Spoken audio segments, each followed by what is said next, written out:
Welcome to the USS Constitution Museum and Boston National Historical Park. I hope that you will explore USS Constitution, Cass and Young, and everything that the Charlestown Navy Yard has to offer. You are here at an amazing time. USS Constitution has just completed a 3-year restoration, and now you can see America's ship of state afloat once more. Here at the museum, we are pleased to offer award-winning, hands-on exhibits where you can see, hear, and touch the remarkable history of old Ironsides. USS Constitution has lived now in 4 centuries. The oldest vessel still afloat in the world and a living symbol of the United States Navy. But she is more than a symbol. She embodies the national story and tells 1,000 stories within that story. A marvel when she sailed out of the 18th century, Old Ironsides is a miracle as she sails across the 21st.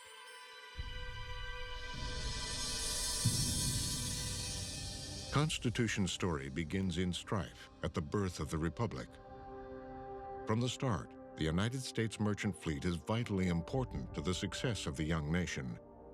But the unprotected ships carrying expensive cargo prove easy prey for armed vessels from Great Britain, the French Republic, and the Barbary coast of North Africa. Would to heaven we had a navy able to reform these enemies to mankind or crush them into non-existence. President George Washington's persuasive appeals lead Congress to authorize the construction of 6 warships in 1794. And the new United States Navy begins.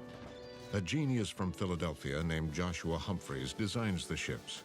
6 frigates of a new sort, powerful enough to outfight anything their own size, fast enough to outrun anything larger. American ships built of American materials. Live oak from Georgia, white pine from Maine. Hundreds of trees felled for each ship. 6 ships built in 6 American cities.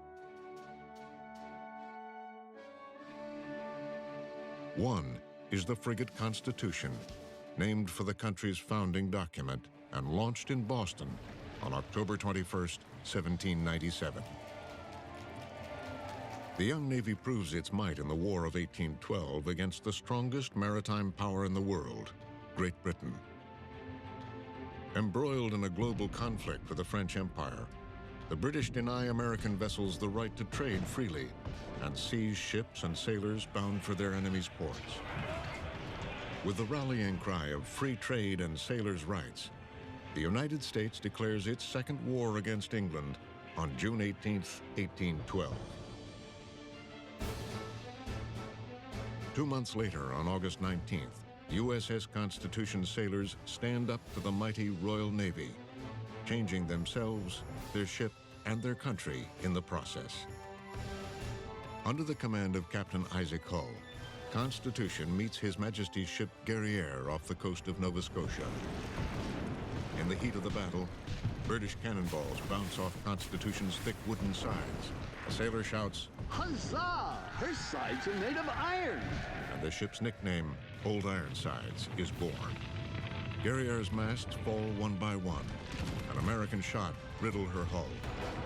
The British captain surrenders. 4 months later, Constitution, under the command of Captain William Bainbridge, battles HMS Java and seizes victory again.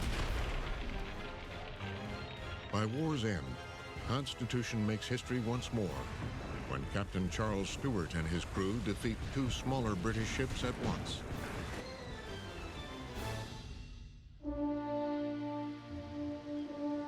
Constitution's decisive and unprecedented victories mark the emergence of a new power on the world's seas.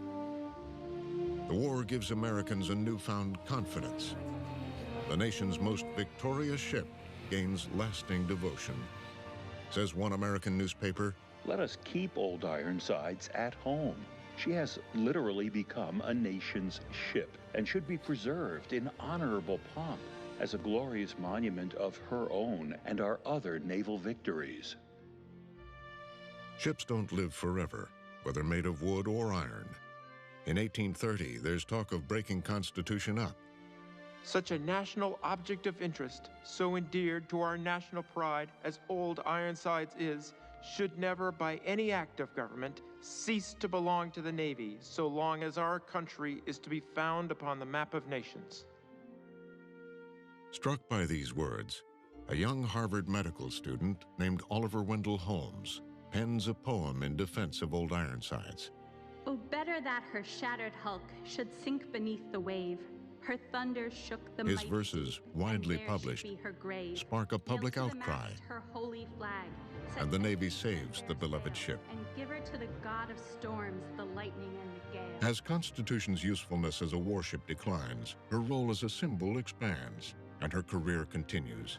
She sails for nearly a century on a diplomatic mission around the world, leading the African squadron in the fight against slavery, serving as a school ship for midshipmen at the Naval Academy, and transporting American exhibits to the Paris Exposition.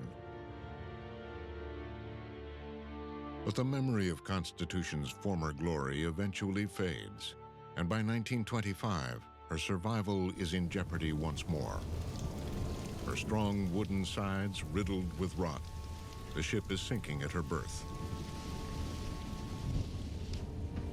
But this won't be the end.